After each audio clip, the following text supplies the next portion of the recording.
மங்களம் பொங்கிடவே எங்கும் தங்கிடவே மஞ்சள் குங்குமத்தால் கணபதிக்கு அபிஷேகம். நெஞ்சம் மகிழ்ந்திடவே செல்வம் குவிந்திடவே பஞ்சாமிர்தத்தால் கணபதிக்கு அபிஷேகம். சடுதியில் காய்ச்சலும் நம்மை விட்டு விலகிடவே நல்ல எண்ணெய் கொண்டு கணபதிக்கு அபிஷேகம். சாந்தினம் வாழ்விலே ஓங்கி மலர்ந்திடவே சுத்த தண்ணீரால் கணபதிக்கு அபிஷேகம். ஆயுள் விருத்தியாக பாலபிஷேகம். அற்புத குரலமய தேன் அபிஷேகம்.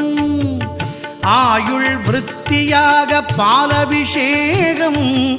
அற்புத குரலமய தேன் அபிஷேகம்.